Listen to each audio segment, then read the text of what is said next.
业机械的哈，那对这一块也是蛮了解的啦。哦，那他的今天的这个第一堂课程是要跟大家介绍那个动力机械的原理哈，动力机械的原理。好，那就是先把基础的部分先介绍给大家哈，然后待会然后再配合外面的实作的课程哈。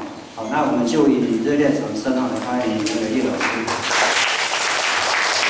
好，谢谢大家。为了节省这个大声公的电源我们用现在插在墙壁上，声音有一点比较怪一点，没有那么。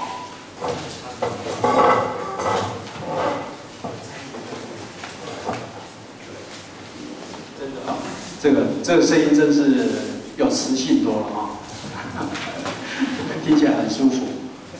那现在是在插电状态来使用，不影响待会外面的电源。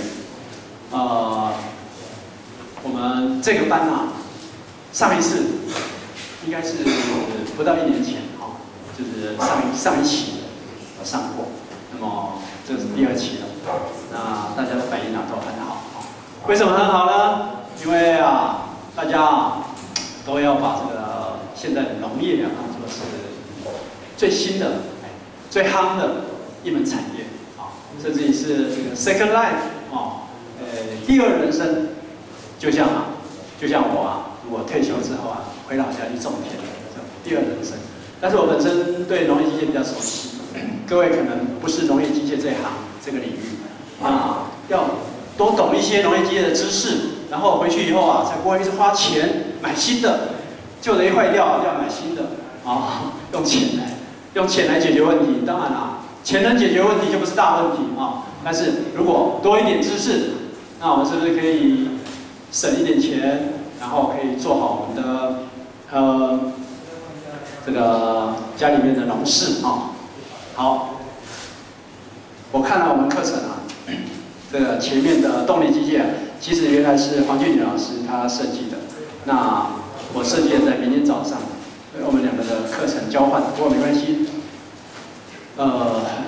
机械原理，我现在想要介绍的第1节课就是内燃机、外燃机、内燃机然后这个它的内燃机的作用原理，它的基本的原理然后让我们知道一下汽油引擎、柴油引擎这2种引擎特色是什么，什么时候要用汽油引擎，什么时候要选柴油引擎，这样子。那所谓的外燃机就是蒸汽机，因为它是在锅炉的外面加热。那所谓的内燃机就是在那个气缸以前是锅炉煮水，现在是气缸，然后把油空气在气缸里面燃烧，叫内燃机。那在19世纪70年代才真正的做出来2图，就是汽油引擎。在19世纪90年代才做出了迪塞尔，就是柴油引擎。我们现在的柴油叫做迪塞尔，所以这个迪塞尔很厉害，都是德国人这2个。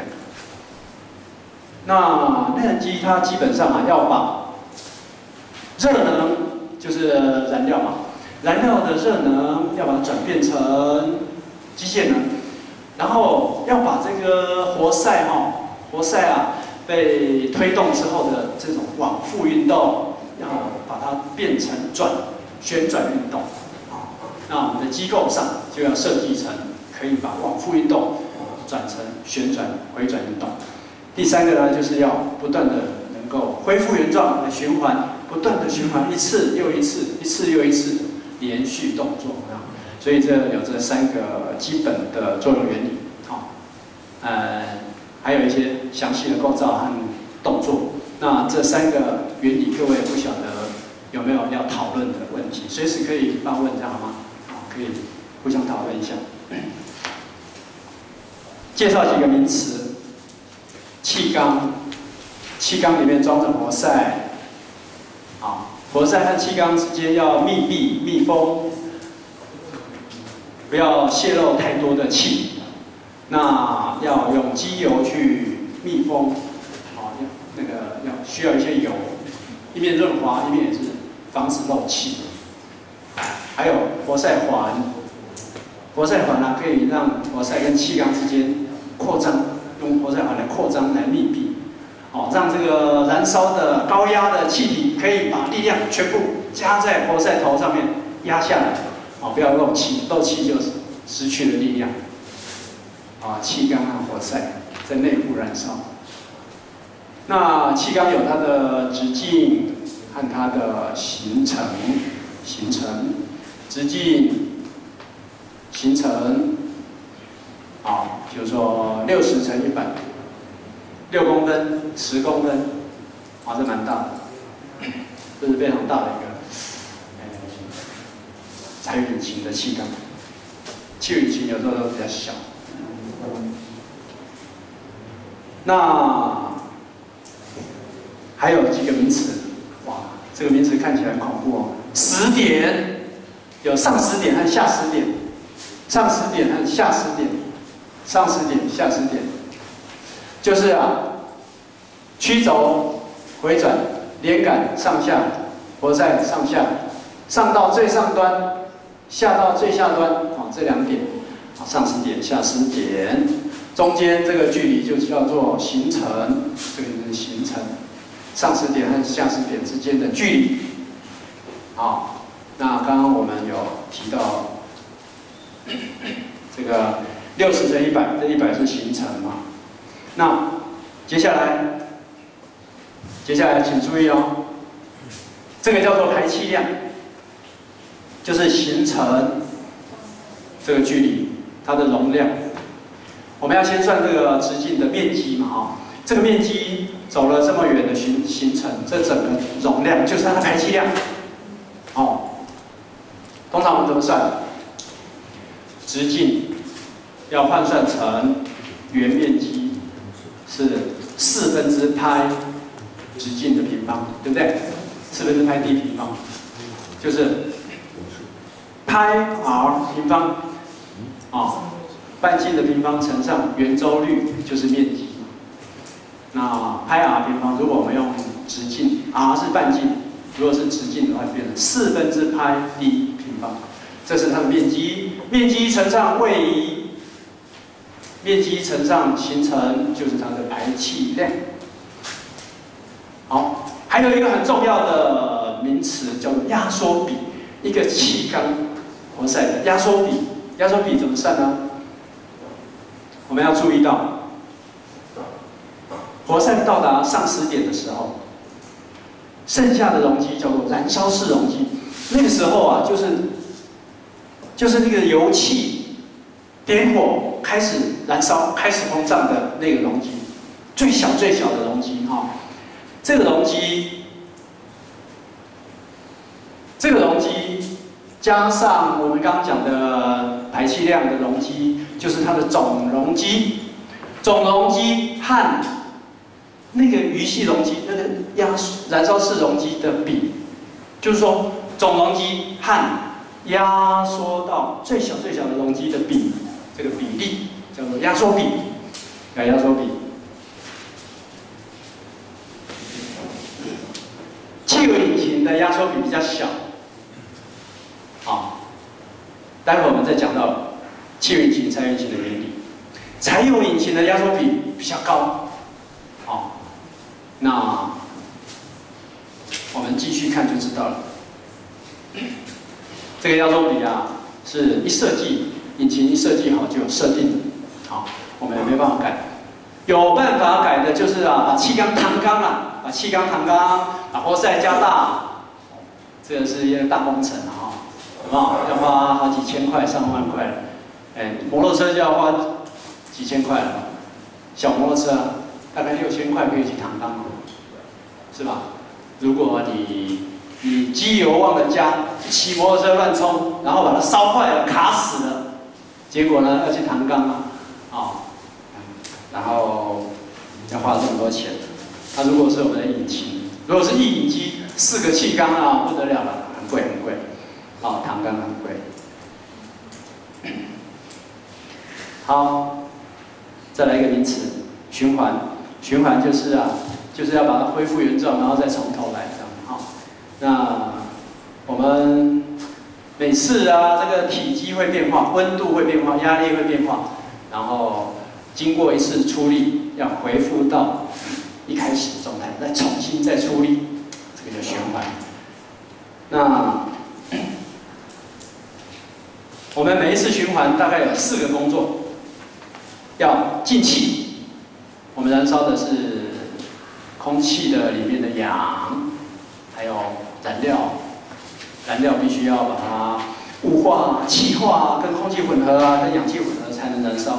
进气，进气以后要压缩，压缩之后燃烧才顺利，而且才会发出最大的压力。好。燃烧之后，压缩之后燃烧，燃烧就产生动力，动力燃烧完毕要排气，排气以后才能再进气，所以一直循环。那4行程引擎、2行程引擎，我们常听到嘛。4行程引擎就是它的行程下来、上去、下来、上去这个叫行程嘛，对不对？1、2、3、4，好，转2圈，才完成进气、压缩、动力、排气。你看进气、压缩、动力、排气4行程，每一个行程都很标准。好，但是有一种引擎叫2行程引擎，好，它这个进气、排气一起来，先排气再进气，进气以后就少气，然后再压缩，然后再怎样？压缩以后就开始燃烧，发生动力，动力完了就排气，排气完了又开始少气，少气完了又进气，进气完了又开始压缩。那这样1圈之内就可以做4个动作，1圈之内就可以产生进气、压缩、动力、排气，1圈之内就可以产生一个循环，2个行程就可以产生一个循环。我们等下来详细的看。先看这个很标准的4行程引擎，好。那刚才那些名词，各位有没有什么这个搞混的地方？还好了哈。那，各位的讲义其实，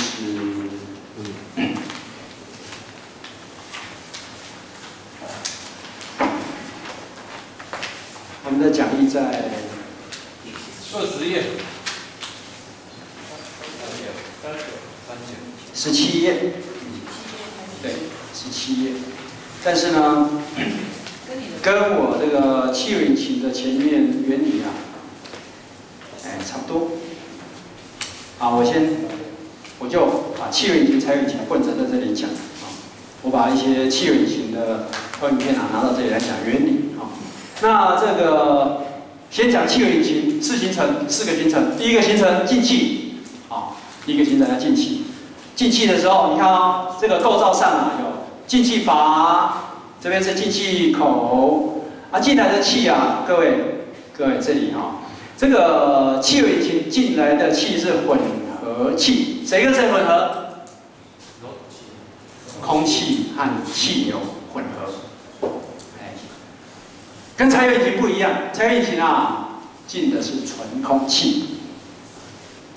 好，这个汽油引擎呢是混合气进来喽，进来了，进气门打开，排气门关着。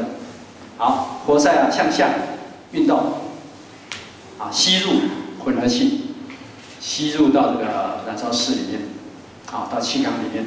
接着我们看下一个行程叫做压缩，压缩行程，压缩行程，活塞开始往上压，把那个汽油和空气的混合气压缩，压缩以后会产生高温，对吧？这时候还没有压到顶产生的高温，如果状况不妙的话，会发生爆震，会发生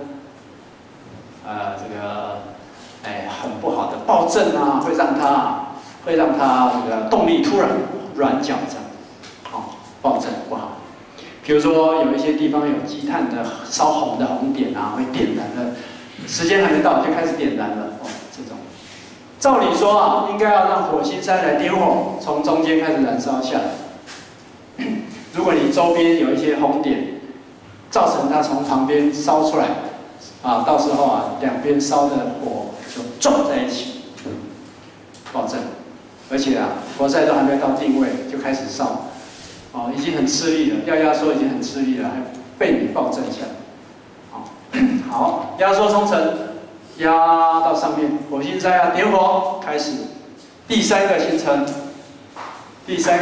火星塞点火，产生高压，把活塞往下压，产生动力。这个时候这两个气门要关紧，压力完全压在活塞头上面，然后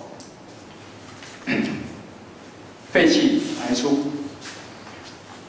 这个排气阀一打开，气往外冲，顺便活塞再往上走，把气推出去。这个气一开始往外冲的时候啊，会发生很大的噪音，所以我们要装消音器啊，减低噪音。好，4个动作，在4个行程完成。好，那我们现在来看这个很难了解的2行程引擎。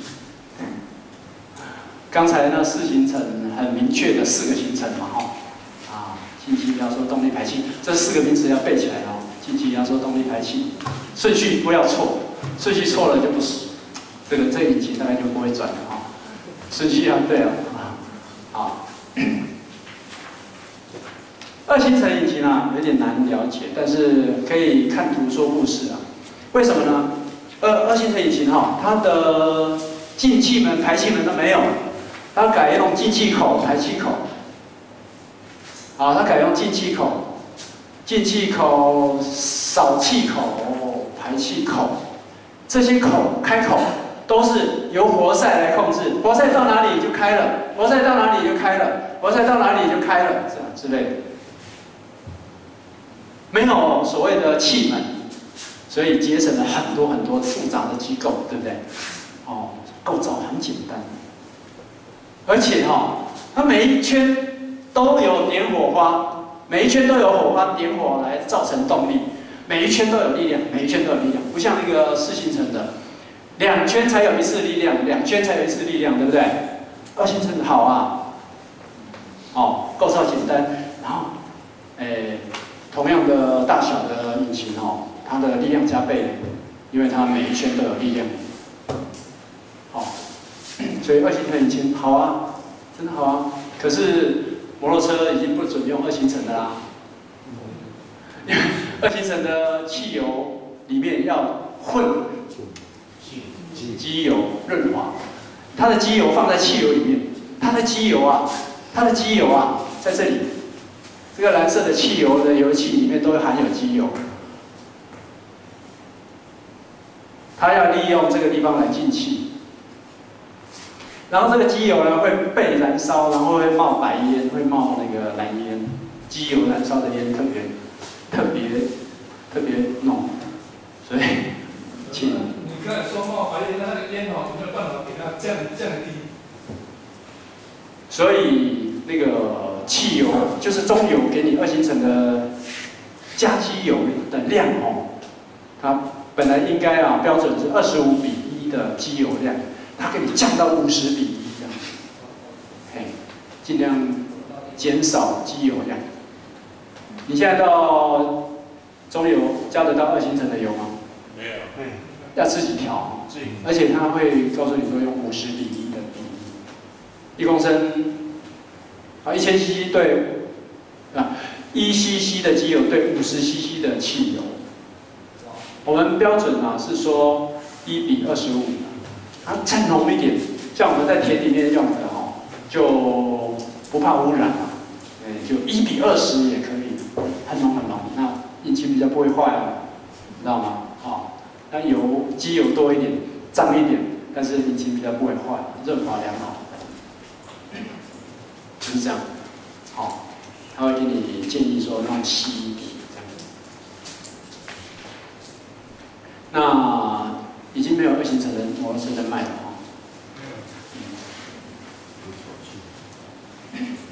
那我们农用引擎可以啦，现在2行程引擎很轻背在背上割草什么才背得动。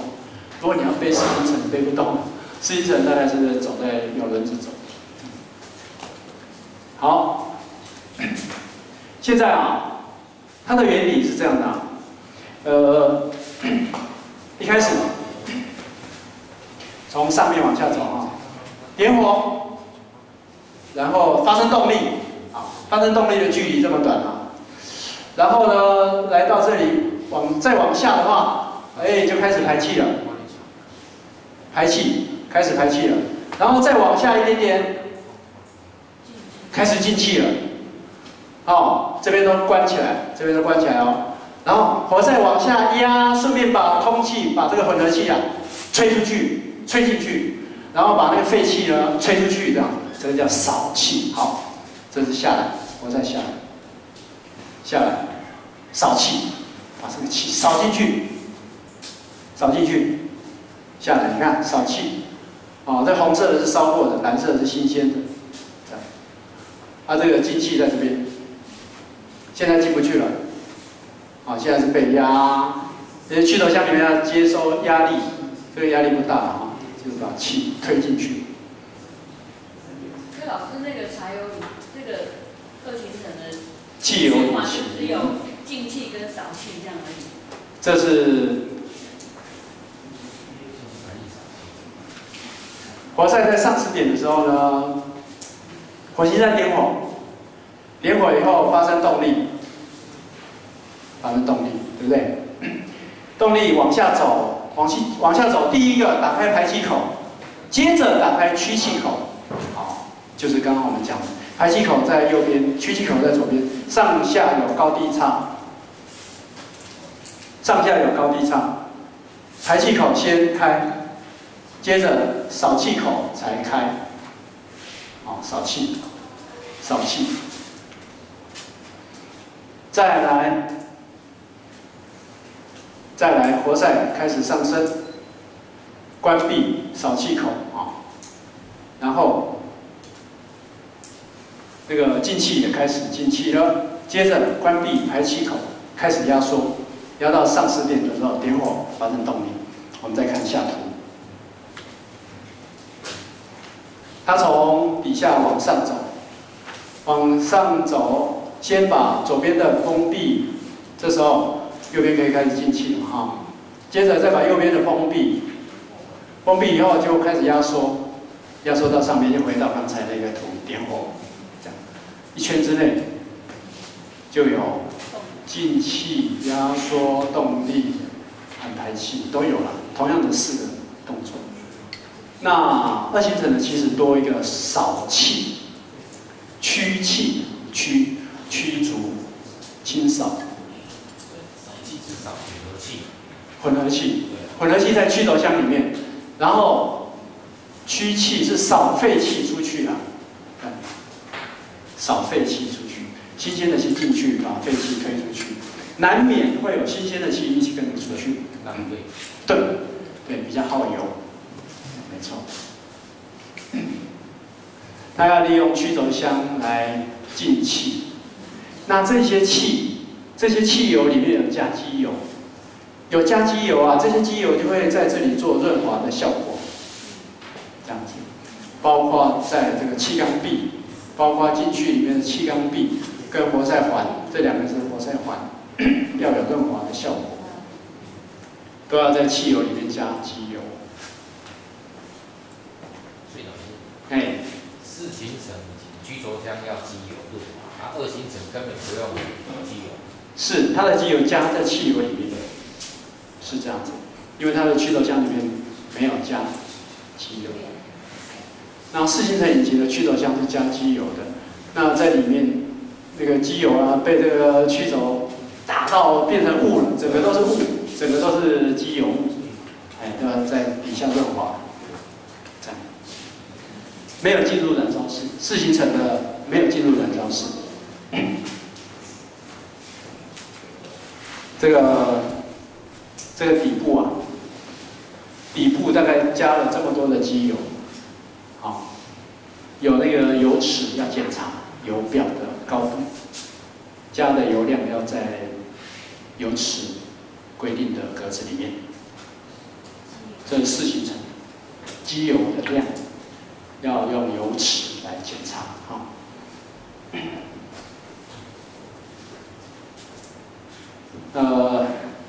刚刚讲的是汽油引擎，柴油引擎哦，柴油引擎很特别哦，你看哦，柴油引擎啊，它根本也不必用到驱轴箱来给什么混合气，因为柴油引擎直接是进空气啊，直接进空气啊，不管是2行程还是4行程啊，直接加压加 turbo， 这个东西叫 turbo 了，柴油引擎的 turbo 啊，就是把空气加压让它进气，进越多越好，空气进得越充足越好，把那些废气啊好好的通通给它吹出去，吹越多也不会浪费，因为这是空气，好，吹干净一点，压缩之后喷油，喷油。这个压缩比要很高，空气要被压缩到350度以上，油雾喷出去，受热燃烧，有没有点火？没有。对，答对了，就是喷出去的油团周围接触到高热，气化开始燃烧，后面继续喷。后面继续喷，好，后面继续喷油雾。那前面开始烧，发生力量，后面还继续喷，继续烧，那个燃烧的压力，虽然活塞已经开始往下走了，后面还继续喷油，它的压力还保持得很高，这柴油引擎的特色。那我们现在来看一下柴油引擎的这4个动作哦。柴油引擎4行程其实差不多，差别在红色这个地方。进气的时候进纯空气，然后压缩的时候压纯空气，要更高温。柴油引擎4行程的柴油引擎，哦，那为什么要柴油引擎？柴油引擎为什么汽车都用汽油引擎？为什么卡车都用柴油引擎？待会我们来看一个图。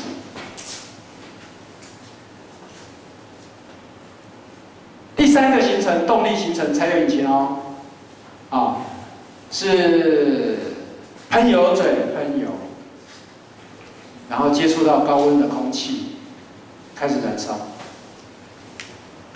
往下推，最后打开排气门排气。4行程是差不多了。就是进气是进纯空气没有火星塞它用的是喷油嘴喷油，然后燃烧，然后发生动力这样子。2行程呢，刚才我们看这个图就是这个活塞在上10点的时候喷油嘴喷油，高温的空气点燃油雾，膨胀的气体推动活塞下行。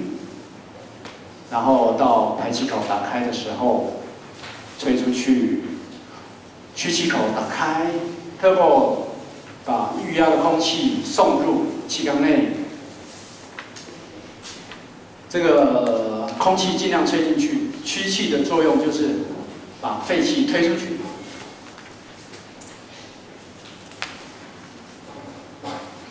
各位，这个蓝色的是什么呢？上面这个蓝色是冷却水，旁边这个是冷却水，要用水来冷却。这水很热，对不对？水也要循环，水循环到前面的水箱去冷却，冷却也要进来。水受热会往上走，往上走到水箱去吹冷气，吹自然风。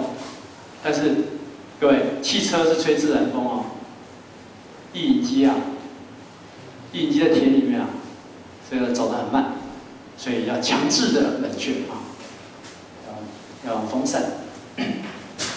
好，还有，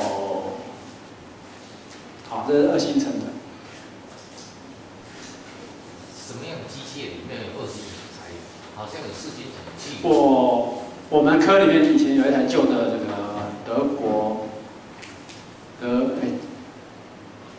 德国的翼机3缸的，它就是2行程7人式2行程的翼机，那7人式的，真是，因为在欧洲，天气比较凉快吧，这样在台湾不太适用的哈。那什么状况之下用柴油引擎还要用2行程的？对，很少看到。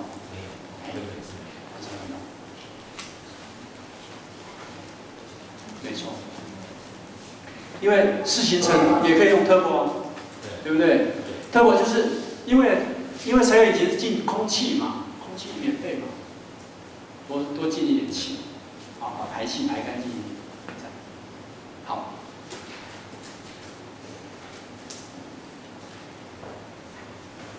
所以2行程也有一次引擎，柴油引擎也有2行程，比较少看到。我们现在来看一下那个，就是说柴油引擎和汽油引擎的比较啊，这个比较，为什么柴油引擎用在大车，用在翼机这个第一个要比较的就是。汽油比较贵，柴油比较便宜。汽油的点火容易，每单位出力，每单位马力啊，它的重量可以轻一点，汽油引擎比较轻。为什么呢？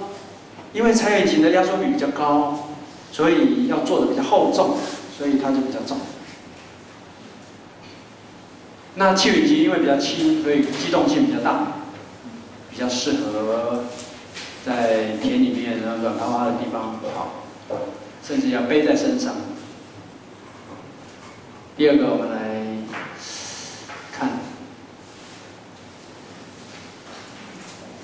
这个原理上这里这2个图其实蛮经典的。汽油引擎汽油引擎的混合气已经进入气缸里面了。被压缩到气缸里面的，我们现在把气缸躺下来下10点，推到上10点，火星塞一点火，压力急速的上升，一下子就烧完了，对不对？烧完了，整个压力就上升了。然后油有没有继续补充？没有，一次烧完了就没有了。但是呢，它的混合气这么多，哇，一次可以烧完。所以它的压力可以上升到很高，然后开始压缩，开始释放动力释放动力，压力慢慢的减低，排气门打开的时候，压力就恢复到大气压排气。这个燃烧是汽油引擎的燃烧，它的容积不变的状况之下烧完。容积不变，等容的状态之下燃烧完毕。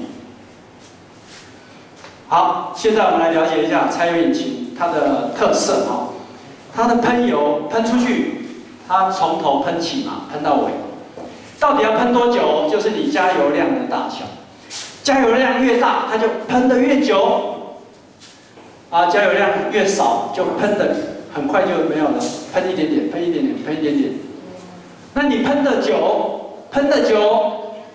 就烧得久，喷一点点就烧一点点，喷得多久？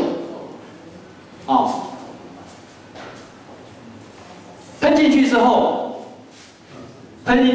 一开始喷进去，尽快我们希望柴油赶快的着火，赶快的燃烧，这个着火点要越低越好就开始燃烧，就发生压力。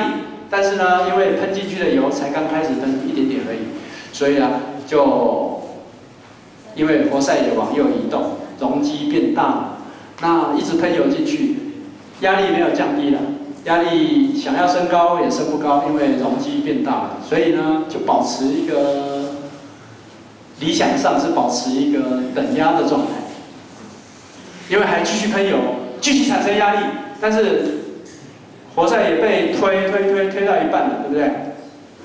哎，啊，继续喷油，继续产生压力，活塞的位置又一直往右移动，啊，然后你停止喷油的时候，才慢慢的降低压力，降低。所以那个活塞啊，在移动的时候，一直持续的有很高的压力在推它，不像汽油引擎，推一下就降低了。柴油引擎是一直推，一直推。柴油引擎的活塞啊，一直推。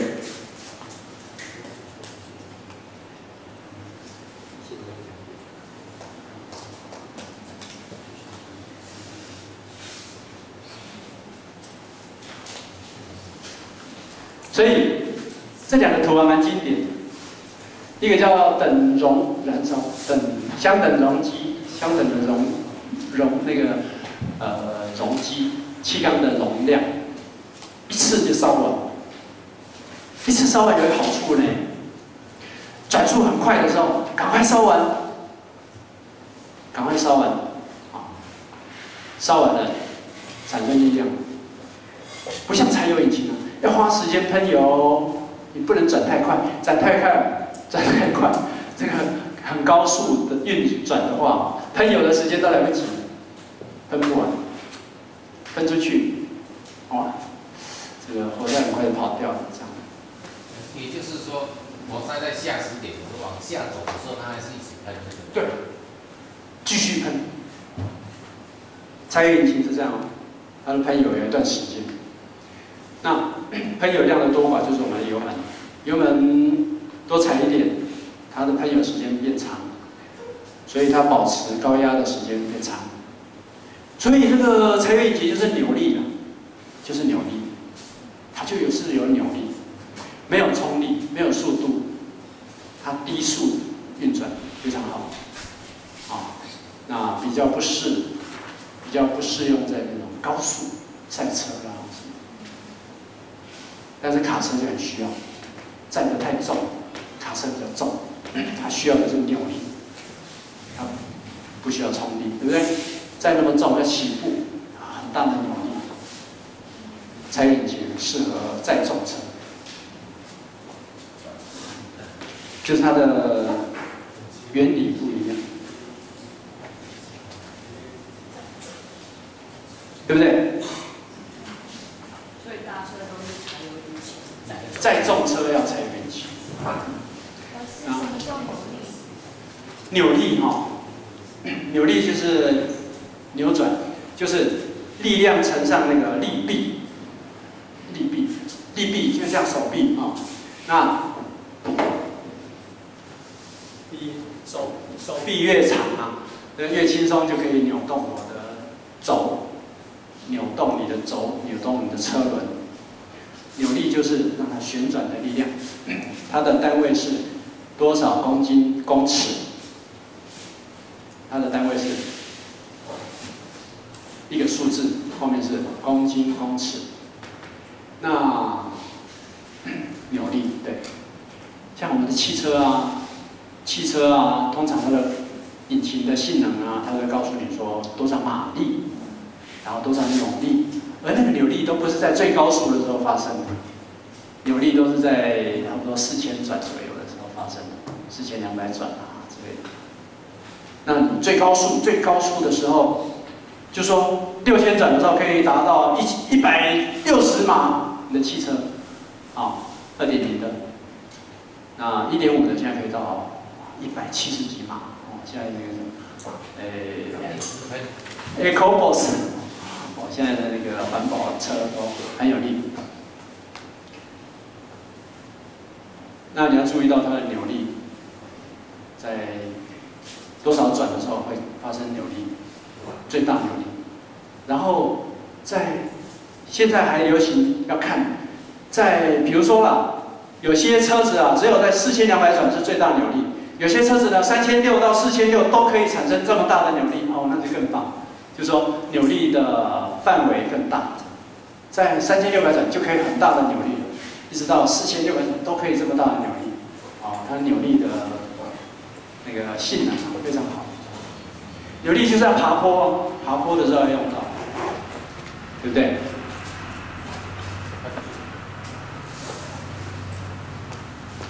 OK， 那我们选择汽油引擎或者柴油引擎，就是看重量，还有就是气冷、水冷、气冷、水冷。气冷比较不均匀，有些地方热冷不到，有些地方可以冷得到，有些地方冷不到。水冷就可以很均匀的冷却，所以汽车大概就是用水冷式的，对不对？ 那，但是呢，要背着水箱啊太重了。如果你要让它轻量，就要用气冷式的；如果你要很轻，就要用2行程的。所以最轻的是气冷式的2行程的汽油引擎。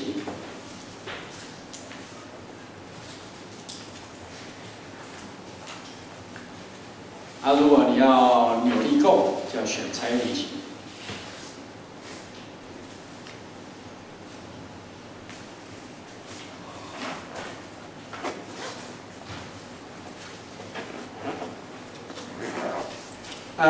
以上讲的是这个引擎原理，然后讲了一些蓝牙章。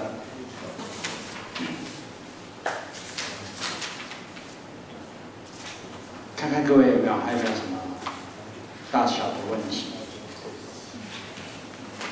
在我们的讲义里面很好玩的，21页呢，那个汽油引擎、柴油引擎的选择也蛮有意思的。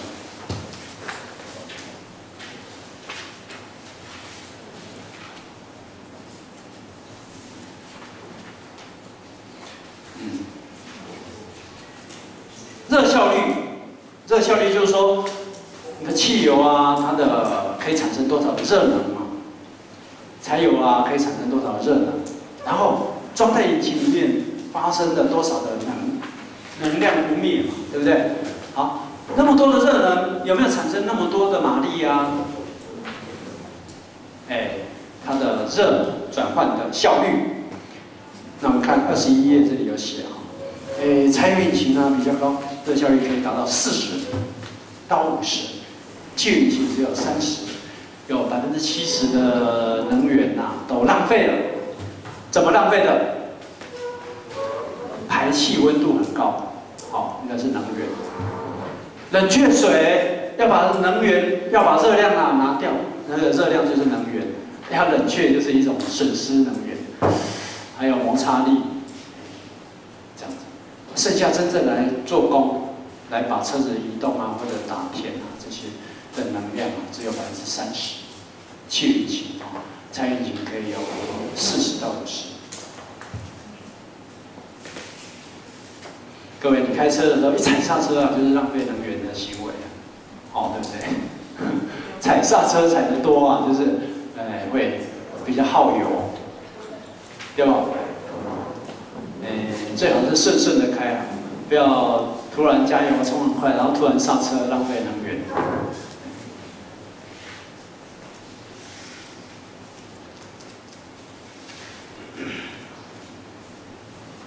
然后22页就有一些比较优缺点的比较。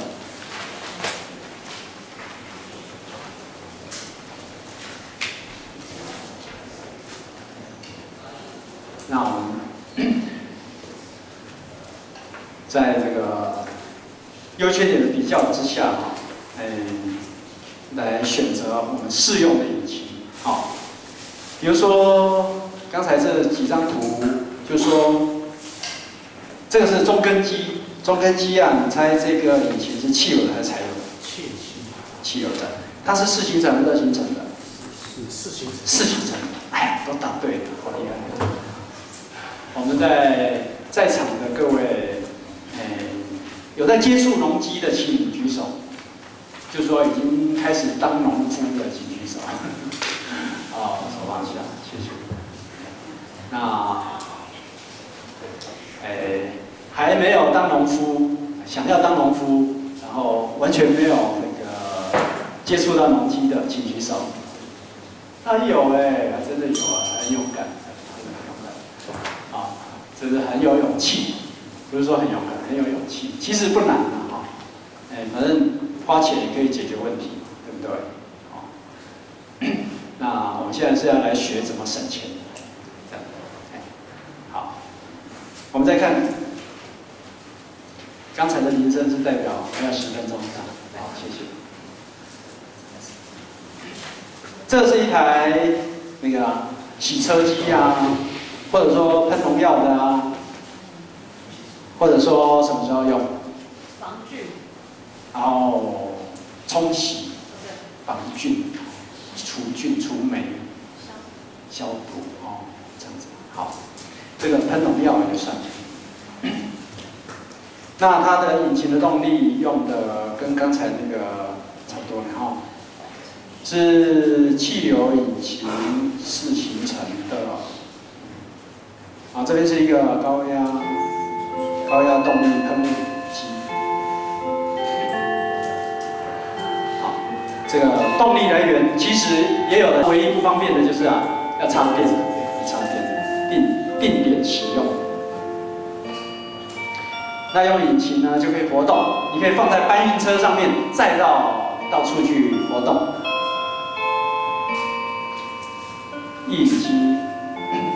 印机啊，这个爸酱，哇！现在印机的种类真多啊！我们也可以在网络上看到各种各样的印机操作的影片。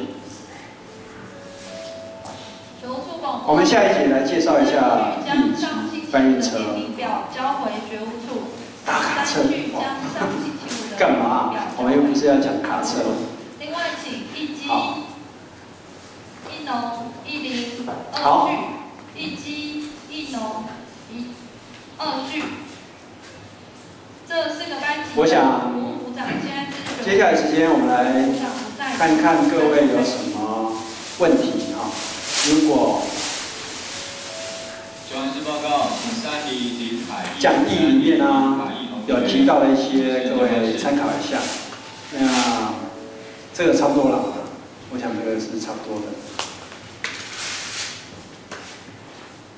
在18世纪，这个是19世纪开始有人想要做内燃机，在60年代有热力循环，有进气压缩动力排气的观念，然后真的在70年代，19世纪的70年代才做出二图引擎，就是汽油引擎。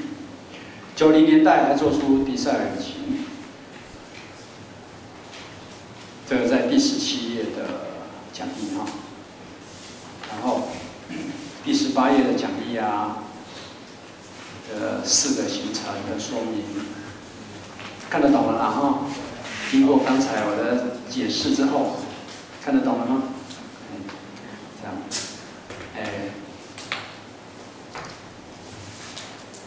如果这个回去有问题啊，其实原理不重要。操作比较重要啊！如果再有问题啊，欢迎到副理来找我了。我老家在副理，有人在副理，有人对副理熟，真的有副理的朱田，真的。啊？也，不是，那个是学校园。我在埔头的燕良临安啊，但是我弟弟是燕顺啊，好，谢谢你的照顾，我都在花莲，偶尔回去一下。好，这些名词有没有没讲到？都讲到了。OK， 迪塞尔循环。进气压缩动力排气，这4个名词他讲得很熟哦。进气压缩动力排气的，举着手，他好像在呼口号的。这里没讲到，这一段没讲到。这个在实务上，进排气门的开关啊，都要早开晚关，要早开晚关，因为空气流得慢，你不能说在上10点的时候就关起来了，啊，那在上10点之前，你的进气门或者排气门啊，都还要开开的，让空气继续的冲，然后才慢慢的关起来。那关也要时间啊，所以大概都会晚很多度，啊，晚个几10度才真正的关起来，啊，早开晚关。如果你很标准的时间就关起来了，那个进排气不完整，所以进气门会在上10点前10到30度提前打开，到了下10点以后，要再开着让它进气。到40到50度，哇，45度之后才真正的把它关紧。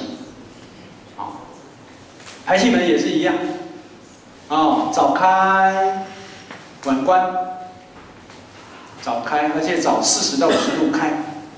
哇，这是不是很浪费力量？没有办法让它完整的出力出到下10点吗？活塞要让它完全的出力出到下10点，有可能吗？然后才开始打开。那时候排气已经太慢了，压力那么大，会造成接着排气的阻力。要早一点打开，让废气赶快排掉，排气才不会有阻力，这个活塞才会很顺利的排气。活塞要往上，所以要提前打开，最后还要延后关闭。气门的早开晚关，在实务上都是这样设计的。OK，